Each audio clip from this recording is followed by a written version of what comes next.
हमारे सभी दर्शकों को सादर प्रणाम। जय श्री कृष्ण। आज का हमारा विषय है सप्तम भाव से संबंधित रोग का, और यहाँ पर विशेषकर राहु और केतु का प्रभाव। कुंडली में राहु केतु की ऐसी कौन सी स्थिति होती है जिससे गंभीर रोग हो जाते हैं, और विशेषकर आज बात होगी यूरिनरी समस्याएं, मूत्राशय संबंधित रोग, महिलाओं में होने वाले गंभीर मूत्राशय माहवारी के रोग, निसंतानता, संतान का नहीं होना, विवाह के बाद समस्याएं बढ़ जाना, यूट्रस में रोग हो जाना, किडनी से संबंधित रोग होना, पुरुषों में प्रोस्टेट के रोग होना, पेशाब में जलन, तकलीफ, रुकावट। ज्योतिष के द्वारा इस विषय को कैसे समझा जा सकता है? हर्निया जैसे गंभीर रोग। तो मूत्राशय से संबंधित जो रोग हैं और गंभीर रोग हैं, जैसे छोटे छोटे बच्चे हैं अभी, उनकी कुंडली में ऐसे योग हैं, उनको कोई समस्या है तो अभी से ध्यान लगाएंगे तो ठीक रहेगा। अन्यथा आने वाले समय में, भविष्य में जब भी उनका विवाह होगा, विशेषकर लड़कियां, विवाह होने के बाद आजकल एक बहुत बड़ी समस्या है, संतान होती ही नहीं, शरीर में कमजोरी रहती है, मूत्र संबंधित रोग होते हैं। पुरुषों में भी इस रोग की बहुत अधिकता अब बढ़ चुकी है। तो इस रोग को हम कैसे समझें? मूत्राशय संबंधित रोग को कैसे समझें? गुप्त रोग, विशेषकर मूत्र से संबंधित रोग कैसे होते हैं? राहु केतु के ऐसे कौन से प्रभाव हैं जिनके कारण ये रोग होते हैं? आज बात होगी वृषभ, कर्क, तुला, वृश्चिक और मकर लग्न वाले जितने भी जातक हैं वे सावधान हो जाएं। उनकी कुंडली में सप्तम में राहु या केतु है तो उन्हें इस वीडियो को अवश्य देखना चाहिए। हालांकि इस रोग की अधिकता बहुत अब बढ़ चुकी है, डॉक्टरी सलाह तो अति आवश्यक है, लेकिन समय रहते ही यदि उपाय कर लिए जाएं, ज्योतिष के माध्यम से भी हम इस रोग को आसानी से देख सकते हैं, समझ सकते हैं। इस विषय पर जो ज्योतिष के नए नए छात्र हैं वे भी अनुसंधान कर सकते हैं। यदि उनके पास कोई कुंडली आए तो वे देखकर पता लगा सकते हैं। लेकिन यहाँ पर सबसे पहले तो मैं आपको वृषभ लग्न के बारे में बताऊंगा। आप यहाँ पर एक कुंडली देखें वृषभ लग्न की। इस कुंडली में सप्तम भाव में वृश्चिक राशि होगी, 8 नंबर अंक होगा।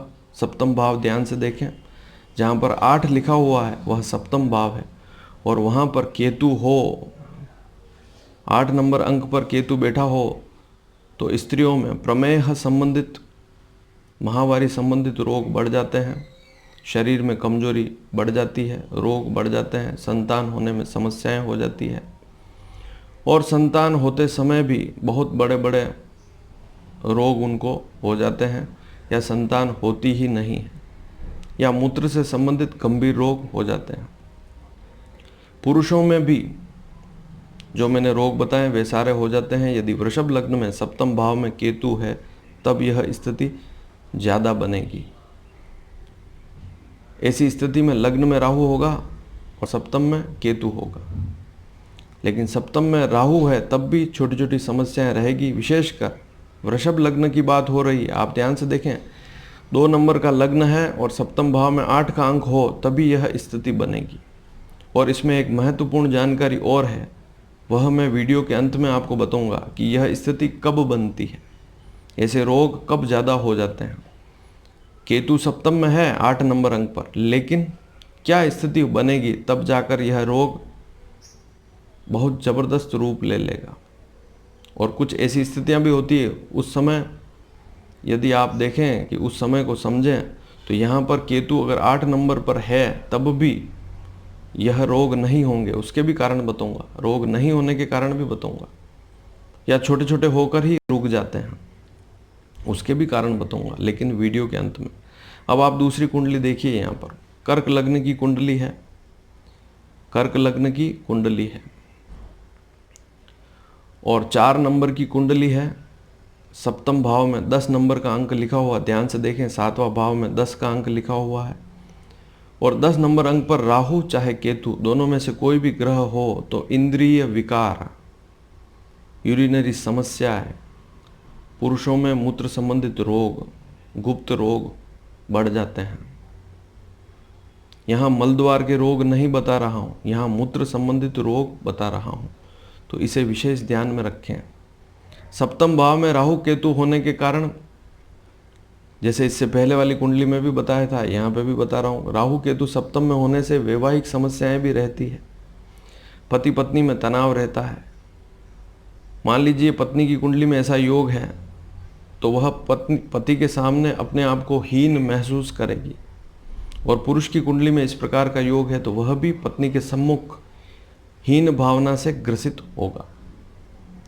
तो समय रहते ही, यदि छोटे छोटे बच्चे हैं उनकी कुंडली में भी जन्म लेते ही इस प्रकार के योग दिखते हैं तो शुरुआत से ही उनकी समस्याओं पर ध्यान देना चाहिए।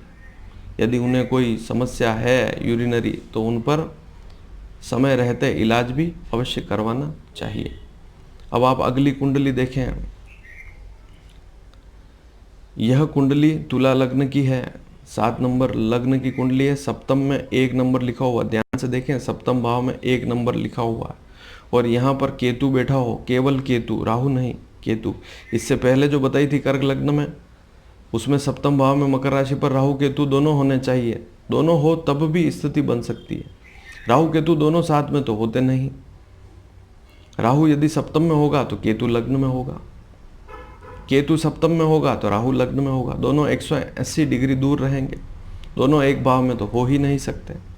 लेकिन इससे पहले जो कर्क लग्न की कुंडली बताई थी उसमें सप्तम में चाहे राहु हो या राहु ना हो, केतु हो, तब भी ऐसी स्थिति बनती है। लेकिन यह कुंडली तुला लग्न की है, इस कुंडली में सप्तम भाव में 1 नंबर लिखा हुआ है और यहाँ पर केतु बैठा हो, केतु होना चाहिए, केवल राहु नहीं, केतु, तभी मूत्राशय संबंधित रोग, महिलाओं को गंभीर मूत्राशय संबंधित रोग बन जाते हैं, यूरिनरी समस्याएं बन जाती है।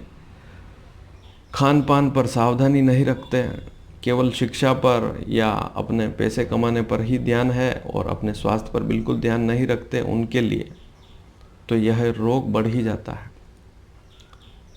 और इसके साथ ही गर्भाशय के रोग, जिसमें ऑपरेशन तक हो जाते हैं, संतान गर्भ में ज़्यादा दिन ठहर नहीं पाती है, तो यह समस्या भी इसी कारण से होती है।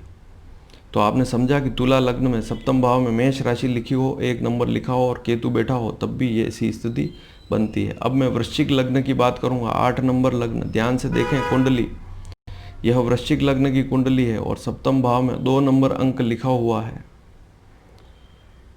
शुक्र की राशि है सप्तम भाव में और केतु यहाँ पर बैठा हो, अकेला केतु होना चाहिए, केवल केतु, राहु नहीं, केतु होगा तभी गुप्त रोग बढ़ेंगे, समस्याएं होगी। तो वृश्चिक लग्न में भी सप्तम भाव में 2 नंबर का अंक हो, शुक्र की राशि हो, तब यह रोग हो जाता है, मूत्राशय संबंधित रोग, यूरिनरी रोग, गुप्त रोग, पथरी की शिकायत भी हो जाती है, पेशाब रुक रुक कर आता है, पेशाब में जलन होती है।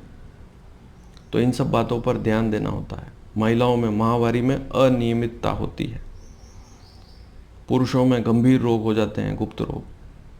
तो यहाँ वृश्चिक लग्न वाले जितने भी लोग हैं उनकी कुंडली में सप्तम भाव को देखना होगा, वहाँ पर केतु है, तब ऐसी स्थिति बन जाती है। और अब अंतिम कुंडली, ध्यान से देखें अंतिम कुंडली को, मकर लग्न की कुंडली, 10 नंबर की कुंडली है और सप्तम भाव में 4 का अंक लिखा हो, कर्क राशि लिखी हो और वहाँ पर राहु बैठा हो, 4 नंबर अंक सप्तम भाव में हो, राहु बैठा हो। ध्यान से सुनेंगे तभी समझ में आएगा, समझ में ना आए तब भी प्रश्न करें आप, लेकिन सप्तम भाव स्पष्ट है। सप्तम भाव में 4 जहाँ लिखा है वही सप्तम भाव है, लग्न से सामने वाला भाव सप्तम भाव। अगर आपको सप्तम भाव समझ में ना आए तो आप मेरे कल के वीडियो को अवश्य देख लें, उसमें सभी भावों के बारे में मैंने बताया है। तो सप्तम भाव में 4 का अंक लिखा हो और राहु बैठा हो, केवल मात्र राहु, केतु नहीं, राहु बैठा हो कर्क राशि पर। केतु ऐसी स्थिति में लग्न में होगा, 10 नंबर पर होगा, राहु 4 नंबर अंक पर होगा, तो इससे भी जननेंद्रिय रोग, यूरिनरी रोग, पेशाब के रोग, माहवारी के रोग, प्रमेह रोग, महिलाओं को गंभीर गुप्त रोग, पुरुषों को गंभीर गुप्त रोग हो जाते हैं। इसको मजाक में नहीं लेना है, इस वीडियो को भी मजाक में नहीं लेना है, सीरियस लेना है। क्योंकि आपके परिवार में आने वाले समय में भी अगर कोई बच्चा जन्म लेता है, ऐसी स्थिति बनती है, तो उस पर ध्यान देना होगा बचपन से ही, अन्यथा बाद में जाकर धीरे धीरे ये समस्या विकट हो जाती है। जो लोग खान पान पर ध्यान नहीं देते, अनियमित दिनचर्या है, उनके लिए तो यह रोग बहुत गंभीर हो जाता है। ऐसे लोग जिनकी कुंडली में शुक्र भी पीड़ित है कहीं पर, उनको वीर्य संबंधित रोग हो जाता है। संतान, पुरुषों में विशेषकर निसंतानता, संतान योग बनते ही नहीं है, तो ऐसी स्थितियां भी बन जाती है। सूर्य सप्तम में हो, पीड़ित हो, केतु के साथ हो, तब भी ऐसी स्थिति बन जाती है। लेकिन आज मैंने जो आपको कुंडलियां जो बताई है, वे सारी राहु केतु के बारे में ही है। वृषभ लग्न, कर्क लग्न, तुला लग्न, वृश्चिक लग्न और मकर लग्न, 5 प्रकार के जो लग्न है, इनमें सप्तम में मैंने राहु केतु की स्थिति को बताया है। वापस समझ लें, वृषभ लग्न में सप्तम में केतु हो तो अधिक संभावनाएं बढ़ती है, राहु हो तब भी रहती है। कर्क लग्न में सप्तम भाव में मकर राशि होगी, राहु केतु दोनों बैठे हों तब भी ऐसी स्थिति बनती है। तुला लग्न में सप्तम भाव में केवल केतु हो मेष राशि पर, तब ऐसी स्थिति बनती है। वृश्चिक लग्न में सप्तम भाव में 2 नंबर अंक हो, वृषभ राशि हो, केतु बैठा हो, तब ऐसी स्थिति बनती है। और मकर लग्न में सप्तम भाव में कर्क राशि हो, राहु अकेला बैठा हो, इसके साथ और कोई ग्रह हो तो और समस्या गंभीर हो जाती है। राहु होना चाहिए, केतु नहीं, तब ऐसा रोग बढ़ जाता है। और इसके अधिक फल कब प्राप्त होंगे, अब मैं इस वीडियो में आपको बता रहा हूँ कि यदि सप्तम भाव में राहु या केतु जो स्थितियाँ मैंने बताई, वह स्थितियाँ तब गंभीर होगी जब राहु या केतु की दशा भी होगी। उसी बार देखते हैं कि उनको कोई गुप्त रोग है ही नहीं। क्यों? क्योंकि उनको राहु या केतु की दशा है ही नहीं। लेकिन निकट भविष्य में सप्तम में मान लीजिए ऐसी स्थितियाँ बन रही है और दशा आने वाली है राहु केतु की, तो आपको संभल कर रहना होगा और राहु केतु के उपाय करने होंगे। राहु के लिए आप गरीब, अनाथ, जैसे पागल मंदबुद्धि लोग जो होते हैं, ऐसे लोगों को, रोड पर जो रहते हैं, बहुत गंदे कपड़े पहनकर घूमते हैं, ऐसे लोगों को भोजन देंगे तो लाभ मिलेगा। और केतु के लिए आप गणपति अथर्वशीर्ष का पाठ करेंगे। जिनकी कुंडली में मैंने बताया कि सप्तम में केतु है और यह रोग बढ़ता है, तो अथर्वशीर्ष का पाठ करें। और काले कुत्ता हो या अन्य कोई कुत्ता हो, उसको रोटी डालने से भी लाभ मिलता है। यह प्रतिदिन भी कर सकते हैं और विशेषकर केतु के उपाय आप मंगलवार के दिन कर सकते हैं, राहु के उपाय आप शनिवार या बुधवार के दिन कर सकते हैं। तो इन सारी स्थितियों को समझना पड़ता है। ये 5 प्रकार की कुंडलियाँ ऐसी है कि यहाँ पर राहु केतु की जो मैंने स्थितियाँ बताई, ये काफ़ी हमने देखी है बहुत सी कुंडलियों में, और यहाँ पर लोगों को समस्याएं रहती है। इसलिए अगर समस्या नहीं है और भविष्य में राहु केतु की दशा आने वाली है तो सावधानी रखनी होगी। लेकिन वृषभ, कर्क, तुला, वृश्चिक और मकर लग्न वालों के लिए ही यह योग विशेष बनेगा। हालांकि अन्य कुंडलियों में भी अनेक प्रकार के योग होते हैं, लेकिन स्पेसिफिक आज मैंने 5 कुंडलियां बताई। इस पर मंथन अवश्य करें, और जो सीखने वाले हैं उनके लिए भी बहुत अच्छी जानकारी है। इसे शेयर करें ताकि अधिक से अधिक लोग इसका लाभ उठा सकें। धन्यवाद। जय श्री कृष्ण।